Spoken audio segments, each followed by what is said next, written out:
Okay, here we are. Welcome back, everybody. We slight change to the show name. We are no longer doing podcasts, so this is the American LFC show here on YouTube. Bringing it to you live right after the game. Real reactions. 1-1 final between Sunderland and Liverpool at Anfield. Exciting game for a 1-1 scoreline. Some interesting things to talk about. Coach Mo Salah again on the bench. Pretty much the same team, except Robertson takes the place of Kirkes for today's match. Yes. Well, I think most Liverpool fans would be hoping that the team would build upon the performance at West Ham. And I think that was soon put to bed by a very lackluster first half performance, unfortunately. And I mean, to be honest with you, I don't know what you thought, Celine, but early on in the first 10, 15 minutes, I thought Sunderland were playing with the kind of energy and direction that you would hope that Liverpool play with. And I think it's something that we've been saying since the start of the season is I can't really see what Liverpool are trying to do.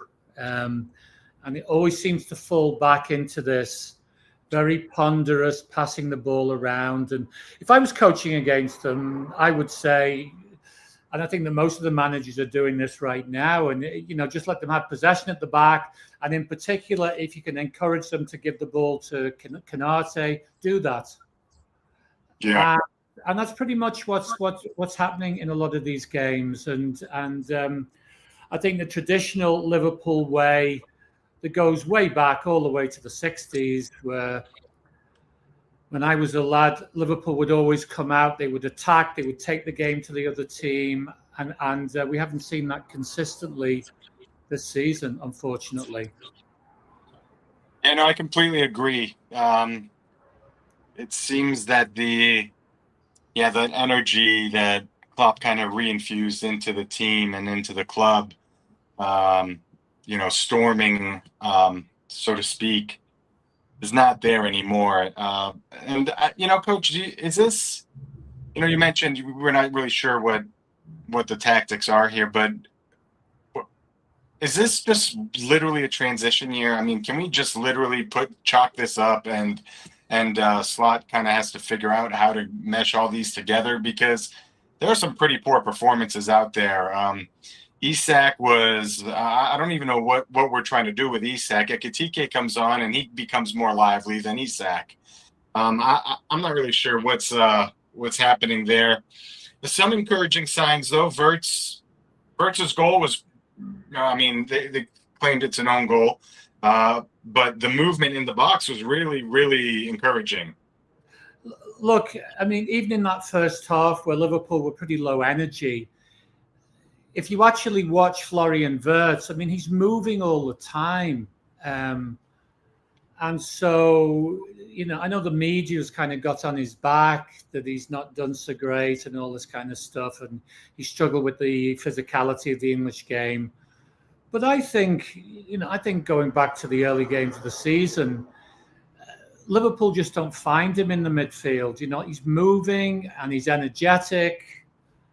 And he just hasn't really had the service that he deserves. And I think maybe Szoboszlai apart, I mean, Gravenberg and McAllister have been well below last season in terms of their performances.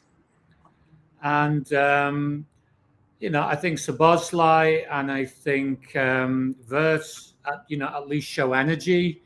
Alexander Isak was invisible. And I mean, even the short cameo from Ekitike at the end, instantly he's involved, he's making runs, he's busy, he's doing things, and he's trying to get on the end of balls. And I didn't really see that from Alexander Isak at all. So I think there's lots of questions for the manager to answer. And I think the reality is that it's going to be a long season. I think if Liverpool are going to make the Champions League again next year, I mean, suppose there are not too many points in arrears at this point, but yeah, I mean, like they're really going to have to buck up their ideas because, as I say, the first half very low energy. They did better in the second half. Salah, Salah came on and was buzzing around on the wing, and I think that's helped. It also got the crowd involved. And for a good part of the second half, they were playing with a little more energy. But actually, right around the time that Sunderland scored, the energy levels were starting to drop again. And of course, once Sunderland scored, then it becomes like some of the previous games where I think basically Arne Slot's just throwing attacking players on. There's no real method. There's no real method anymore. It's just get as many attacking players on and just try to take the game. And it's almost cost them because you had the situation where Sunderland got the breakaway and like credit the goalkeeper. And he got round Alisson and Chiesa, who I think, as we keep saying, what does he have to do to get more game time? Because he plays with so much conviction. And I mean, I don't know if you noticed that when Liverpool scored and then the camera went on to Arne Slot, I mean, Chiesa's in the background and he's excited, he's into it. Yeah. And I just feel the guy, I think he's earned the right to get more time. And I mean, look, they can't be any worse than they are right now. Yeah, Chiesa feels like a Liverpool player, right? The passion. I mean, out of all people, him to kind of, get all the way back and prevent the goal from going in was incredible. And how he motioned to the crowd to get them excited, that he was there to, making a big play. Yeah, Coach, Mohamed Salah, you mentioned, he was okay. It just, he's not getting around anybody anymore. No. And that's a problem. No, but he knocks some good balls into the box. And if you've got players up front who are alert, and I think, I can understand why Arne Slot is starting Isak.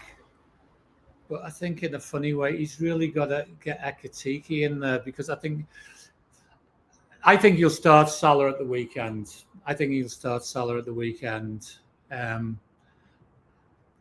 And as I say, he knocked 2 or 3 really good balls into the box. And I think Ekitike right now is looking like he might stand a better chance of doing something with them. Isak, as I mentioned earlier, was pretty invisible. I was listening to another podcast about Liverpool, and they were talking about passive players like versus involved players, and they're talking how Isak and Mo Salah and Cody Gakpo are passive players from a standpoint of they don't run games. They're just kind of there to create opportunities at the end. And Wirtz is more of a player. I think McAllister has had moments. Gravenberch has had moments where they actually run the game. And having 3 people like that, Ekitike, I think, is another person that can actually help run the game. That having 3 players up front that are kind of passive from that standpoint is a problem. And I seem to think that maybe they have a point there. What are your thoughts about that theory? Yeah, well, I think the first half, you really see the value of last year. You had Diaz, you had Nunes, you had Jota, and all of those were kind of energetic, run around, press, and try to make things happen. And so that's certainly, apart from Ekitike, that's not there anymore. So yeah, I think that's definitely a valid point. And I think the only other thing that might be worth considering, and I don't know if I mentioned this on Sunday, but I saw a podcast last week in which a sports psychologist was talking about the effects of the Diogo Jota, his passing. How it can affect this team and everything. And it's on a very good podcast from the UK called The Sports Agents. Like they do all different kinds of things, not just on soccer, but on all different sports. But as I say, they had a psychologist in there, and he was just kind of analysing the kind of effect that it might have on the team. And then, things that have been widely mentioned, like the 20-minute salute to Jota and all this kind of stuff. And that's the only other thing that I can see that might be affecting the team to some degree. Because also integrating in the new players, they weren't around last year. And so they're coming into a different tenor of dressing room than before. So I don't know. I mean, the first half to me was very, very concerning from the perspective that had some bad results. They'd gone down to London. They'd won at West Ham. They got a clean sheet. And yes, it was Sunderland that had the initiative early on in the game. And okay, you can probably look at the first half overall and say, okay, well, Liverpool had more shots. Liverpool created more chances. Right. But at the same time, it wasn't kind of Liverpool really had them pinned back, and they've got them under siege. They had Sunderland under siege at the end of the game. But why can't they be doing that in the first half? It's part of the DNA of Liverpool Football Club. Right.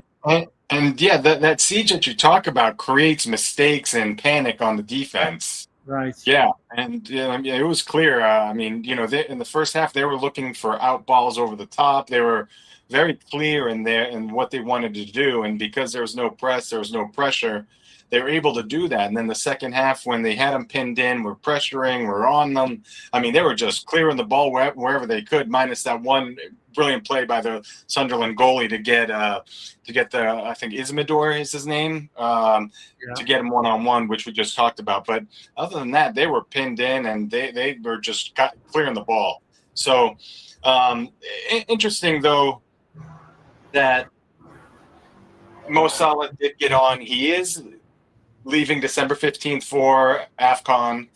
So with him being gone, Coach, a couple podcasts ago, or a couple of shows ago, pardon me, I kind of looked ahead and was kind of thinking this could be a blessing in disguise. Mo Salah, it was not as much pressure for Arne Slot to, worry about sitting him versus playing him, all that stuff. He's going to be gone for a month, maybe 6 weeks. And he'll have the opportunity to kind of figure out what the team's going to look like without Salah. And maybe we could go in a good form here, a good run of form. I think you're right, though. Ekitike's got to play. He's got to play. He's got to be a starter. I would say I could see it, Coach, from the other standpoint, right, that Isak can come in and be the poacher, right? Be the guy that is passive, ball gets to him, and boom, he scores. But as far as being part of the team and the dynamic of pressing or anything really, I mean, he barely. I'd be shocked if he had more than 10 touches today. Oh well, they kept commenting about how few touches, how uninvolved he was in the game, and I mean, part and parcel of being a striker, and it's not the pleasant part of being a striker, is that you make runs and you don't always get the ball, and you've got to be prepared to do that for 90 minutes. And part of the problem could well be that as Liverpool do have the ball in the midfield, that they don't really see any movement from it up front. So yeah, I mean, I think that while you're right, it could be a blessing in disguise, because it's looking more and more as though this will be Mo Salah's last season at Anfield. I think at the same time, you have to say, what are Liverpool trying to do when they have the ball, when they don't have the ball? Because I can't see anything consistent, that they're trying to do. Whereas, last season they pressed, they seem to press a lot more. And again, we noted the personnel that aren't there anymore. So that's a factor. My gut feeling is that Arne Slot has it in his head that he wants to play some kind of a very attractive possession type football. And, I think it's okay to have goals down the road, but I think right now he's got to concentrate on results because, it would be interesting. I don't know if they would fire him during the season, but if he doesn't get to the Champions League next year, that is going to have a significant financial impact on the club. And they just spent a lot of money. And I don't know if they're going to go out and try and spend more money in January. I would certainly bring in somebody, certainly in defence. Even if they can't get Gahey, I think as long as there's somebody out there that's, that can do a job, because Konate, he looks consistently shaky. And truth of the matter is, like Van Dijk was at fault for the goal. And the sloppy pass that he gave has been very characteristic of Liverpool all season. Very, very sloppy passing in the midfield as well at times. So I think the takeaway, sadly, from today's game is that it's going to be a long season. And my gut feeling is that whilst I wouldn't rule Liverpool out for a Champions League place, and in cup football, anything can happen. And that is providing that he puts out a proper team for the FA Cup. Right. So I just think, it's going to be a long season. And as we've said from the start of the season, we are really going to see what Arne Slot is like as a coach. Because, I think he does deserve some grace. And okay, the Jota situation might be playing into the narrative a little bit, but I just don't see what he's trying to do. That's on the ball and off the ball, and then you look at other teams. Like we know what Arsenal's trying to do, right? And it's in 3 phases: on the ball, off the ball, restarts. So I think it's pretty clear what they are doing. But What about like if you're not going to press, just kind of sit back and counter? But why is that not thought of? Because we have very dynamic, quick players. Maybe that would be a way to unlock Isak also. I don't know. It's just, you're right. It's so confusing. You just don't know what's happening. I'm just kind of grasping at straws here, Coach. Yeah, to some degree, I think tactically, if they can spring him, say, from when the other team has corner kicks, because that's how Liverpool used to be dangerous. Right. even during Arne Slot's first year. And okay, like that might be something that carries on from the Jurgen Klopp years. And then, as I say, we've got all these players, or they had all these players up front that were high energy and made runs. I didn't see enough of Isak with Newcastle to know how they used him effectively. I can recall in the Carabao Cup final that he was deadly. Right. And he looked like the player at the top of his game, but he's looking nowhere near that kind of player right now. Nowhere near it. And so I think he has to play for results. And I'm not for, I'd like to be playing this kind of lovely football and everything. I think he's got to be playing for results. Like they're going to Leeds at the weekend. Right. Leeds beat Chelsea tonight, and they have a big, tall, physical team. Restarts. Is this going to be Nottingham Forest Part 2? Because the crowd up at Ellen Road, they will get behind the team. Yeah, that's a good crowd there. Mm-hmm. So Liverpool are going to be under the cosh to some degree. So Liverpool have to be prepared to battle at the back, and then maybe they will have more chances to break. So tactically and mentally, are they going to be prepared to do that? We'll see. Yeah. Yeah. Coach, as far as the lineup over there at over the weekend at Allen Road against Leeds, um, what are you thinking? I think Kirkes comes back in right on the left because Robertson probably can't play too many games in a row as far as significant minutes. Gomez still to the right. Yeah, I mean, I think he'll start Gomez. I think he'll start Kerkez. I wouldn't be surprised if he starts Salah. But if he's going to play the current system 4-2-3-1, I mean, it's going to put a lot of pressure. It's going to put a lot of pressure on the right back. So it's up to the manager, basically, isn't it? Yeah, especially if Salah's in there. Yep. Yeah. All right. Well, Coach, I think that kind of sums it up. Liverpool won, Sunderland won. To be fair to Sunderland, though, Coach. Yeah, good team. Good team.